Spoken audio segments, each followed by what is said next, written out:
અમે ગામડે દિવાળી બનાવવા આવ્યા હતા તો અહીંયા જોયું કે શિયાળો વહી ગયો છે એટલે જેવો તેવો આવ્યો છે શિયાળો વહી ગયો જેવો તેવો ચોમાસું વહી ગયું છે તો એ લાગતું નથી ચોમાસું ગયું હોય એવું લાગે કે ચોમાસું હજી ચાલુ જ છે તો આપણે એમ કહેવા માંગશું કે આ ચોમાસું હોય ને જો મસરા કવડી ગયા આ ચોમાસું આ નુકસાન થાય ચોમાસામાં નુકસાની થાય પછી ફાયદા થાય ફાયદો એ કે આમ ગમે નાખીને ઘાસ ઉગે તો પછી વનસ્પતિની આમ સંખ્યા વધે પછી એ કે આપણે માણસોનો રોગચાળો વધે અને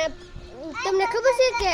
ચોમાસામાં ફળો એક આમ વનસ્પતિ એકલા આમ લીલા લીલા રોકામ જતા એમ કે વરસાદ આવે અને પાંદડા ઉપરની જે ધૂળ હોય એ વહી જાય એટલે તમને પછી મસ્ત લીલા લીલા દેખાય અહીંયા બધા મસ્ત મોજ કરતા હતા ફટાકડા ફોડ્યા ત્યાં પછી થોડાક દિવસો ગયા ભેસતું વરાઈ ગયું એવું બધું ગયું થોડાક દિવસો ગયા ત્યાં તો આવું છું વાદળા સડી ગયા અત્યારે કેટલું